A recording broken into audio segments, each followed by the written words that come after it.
Okay guys, this is not, I repeat, not a video about audiophile related stuff, but it is about a few things that I get frequently asked. Number one, what about my cowboy hats? Can I get one? What's the whole story behind that now? Have some updates for you on that. Number two question I get pretty often is about YouTube and advice, and as well questions about my channel behind the scenes. I'm going to do both of those things in this video. Tell me to smile. You stick around, make it with your brow. Got no beat on what you've been down. Maybe it's because I'm so versatile. Style, profile. I said it always brings me back when I hear ooh child. From the Hudson River out to the Nile. I run the marathon to the very last mile. But if you battle me, I will be found. Okay guys, welcome back to the channel. Hope you're enjoying your Labor Day weekend. I'm in Fredericksburg, Texas. Longtime subscribers will know why I'm in Fredericksburg. I'm building an Airbnb here, but not just for the typical real estate investment side income. I'm going to use that Airbnb, if you've been following along, as an audiophile Airbnb, catering to them when particular audiophiles want to rent it, and have systems in that Airbnb where you can spend the weekend enjoying in a more relaxed environment, as long as you need, relatively speaking, to a weekend versus a dealership. And I will curate the brands, I will curate the setup so that you get that optimal performance and you can sniff the potential a lot more than ordering online like nowadays, or just listening to reviews, or even at dealerships now where you still have limited time. So I'll have a lot more updates on that. That's not the purpose of today's video. Today's video is going to address two things that commonly I get asked that aren't audiophile related, and it's very tough for me to constantly write the same emails or texts over and over, so I wanted to address it in this video that I can link. First things first, the one thing I wanted to address, the common question I get about, is cowboy hats. Where can you get one? Do you make them? All the ancillary questions that come with that. And the answer is yes. I started my own cowboy hat line again, working to get those designed. Everything's going to be custom made. I'll have a link in the description or in a pinned comment of the website I created with some different designs, but it will be customized. And the reason I'm doing that one-off for the most part is that this is not for everybody to wear. In fact, some people might be uncomfortable wearing it. But if it's designed for you and you're inspiring, hey, I like this color, that color, I like this, I like that.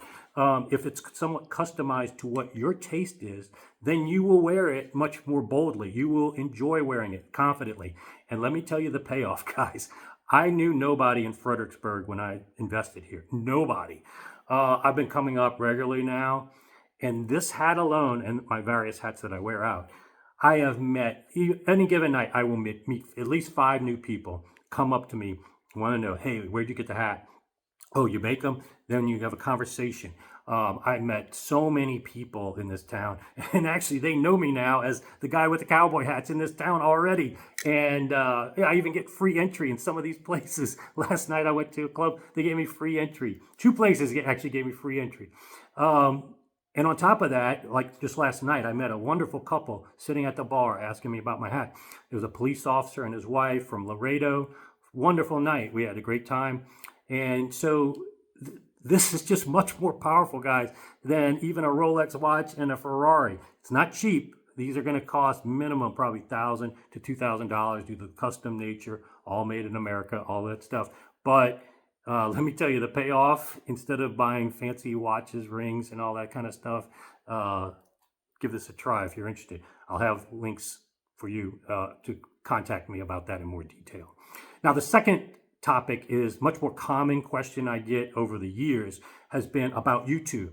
And I've tried to mentor people, and I've actually deputized other friends of mine to go and film at shows, and certainly encourage people, if they do have something to say and some expertise, to do a YouTube channel. However, I also get some questions, not just on advice, but also on my own channel. And recently I had the threshold of 20,000 subscribers, and I mentioned that in a video. And then some people even in the comments said, hey, you deserve a lot more than that. And then I got one email that was actually a very good question. He asked me, he's like, well, why aren't you bigger than this guy or that guy? Don't you even have a social media marketing company? You know, you should have the skills to even beat them. And I said, you know what? That's actually a good question. And I have an answer for it, but it's going to be much more complex than I can write in an email. And it'll be a good link to a video that I can address this question if it ever comes up in the future, as well as some good tips I can give you guys if you want to start your own YouTube channel, and some insider stuff and hacks, okay? So starting off, let me give you some background, because I'm going to give you my learning curve that will save you the time. I had channels before this channel. I had a one video channel back, I don't know, whenever Spotify just started. I got on board because I was a digital guy all along, and I wanted to know how to use Spotify, and I taught people how to use Spotify. It's kind of weird to think about it, but back when Spotify came out, that was not intuitive. You needed a how-to video to navigate everything and teach people how to use it. And it was a very popular video. I should have kept that channel because I was just ignorant at the time that having one video that had 6 figures of views, I should have just kept that channel. It was so good for the algorithm. But that was just a siloable video that had timeliness for that time period. Wouldn't be applicable now. Then I actually started another channel later when I owned a Tesla. And it was about what it's like to own a Tesla, because I was one of the first in Houston to have a Tesla, certainly on my block. And I was getting a lot of views from these videos of what it was like to own a Tesla. But one thing I was noticing uploading views is that if I would race a car off the front line, anything speed related, I would get much more views than if I had an hour-long video that talked about really what it was like. The Tesla was a much more primitive car back in the day. So I was trying to address, hey, if this company succeeds, and I was an investor in the company, like, I want Elon Musk to watch this video because he needs to address these things. And that's what I was trying to do with my channel, was trying to catch the eye of Elon Musk versus the masses. And that taught me a very valuable lesson. It taught me that, yes, if I wanted to go the monetary route strictly from YouTube, you need to get tons of metrics because they barely pay you anything. That's the mistake.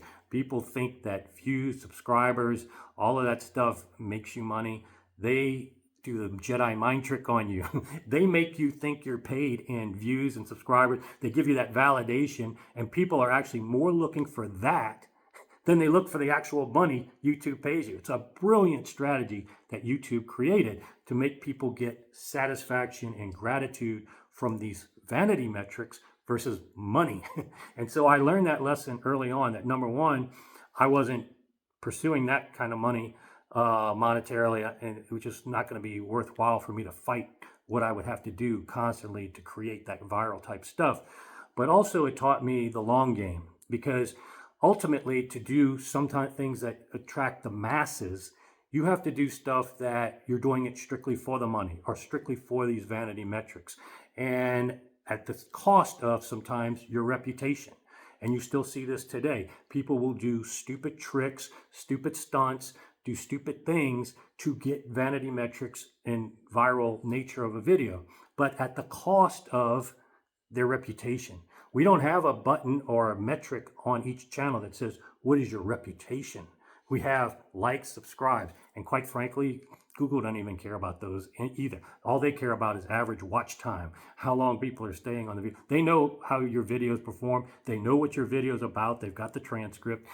So these are just vanity metrics to pay you in validation than it is to, and pay you very little money, unless you're really good at it and you can get like the Mr. Beast levels and all these things. And even in our industry, if you want to go that path of going for the masses, there are guys that have cracked the algorithm really well.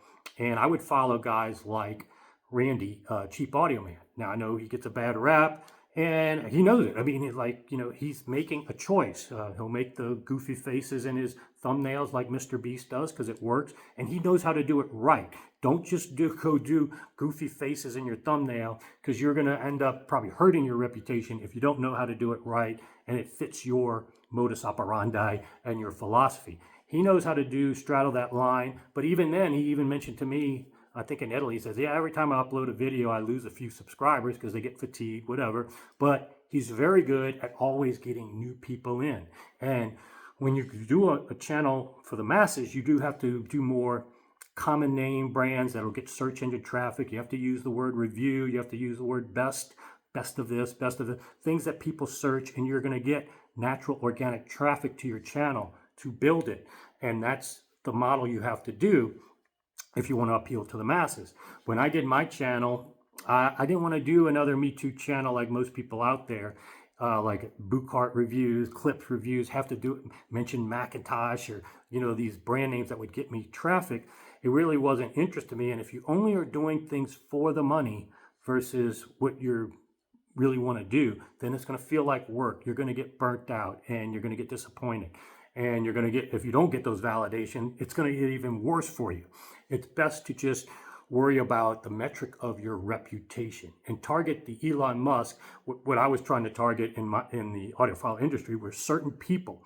I was only going to release content, number one, if it satisfied me, if I would have watched it, being a third party, but also I thought every time I did a video, would this person that I know and respect in the industry like my video?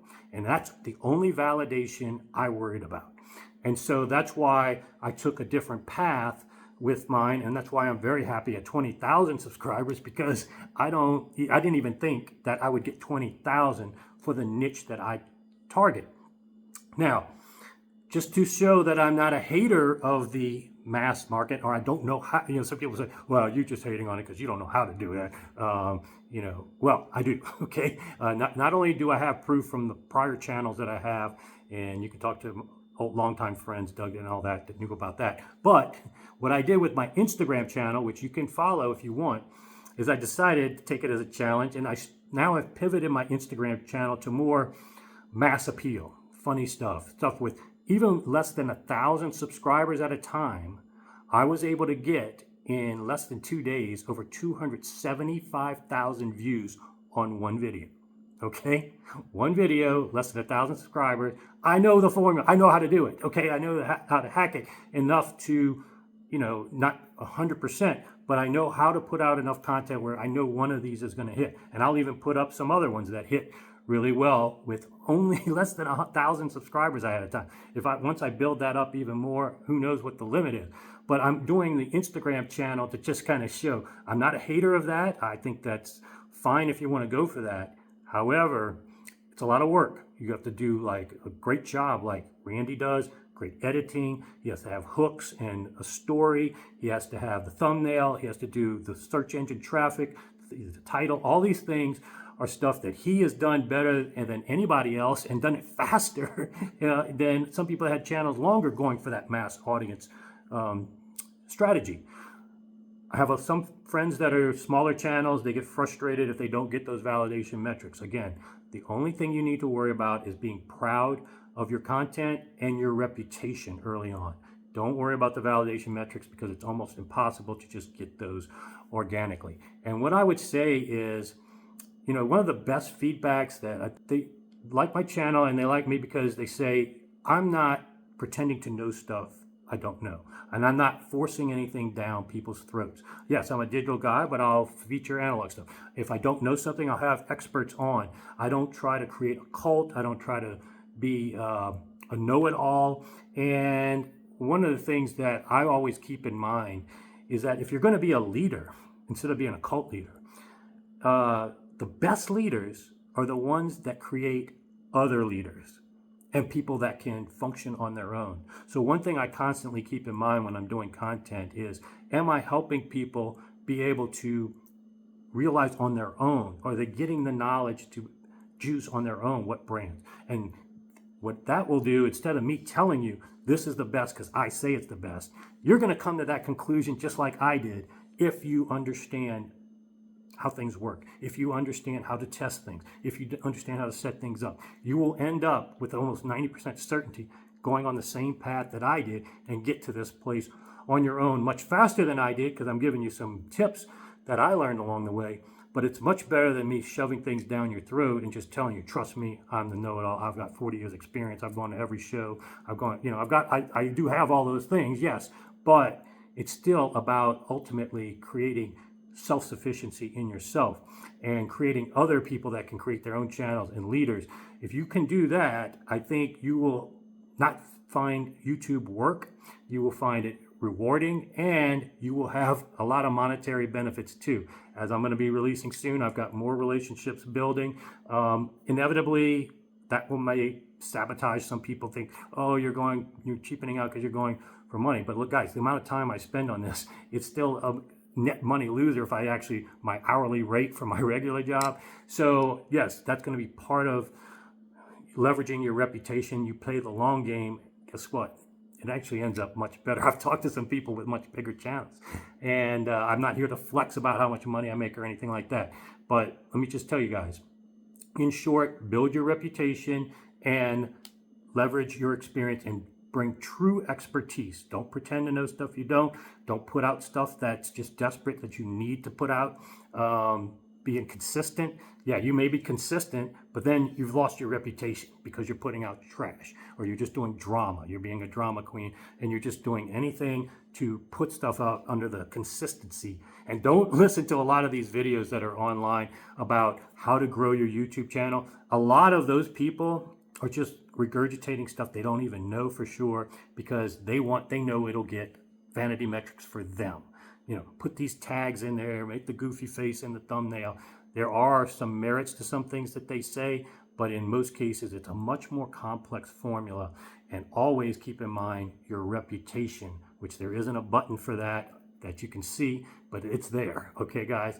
So hopefully you found this a little helpful, and I'll be back with audiophile stuff very soon. Going to Cedia later this week. See you guys soon.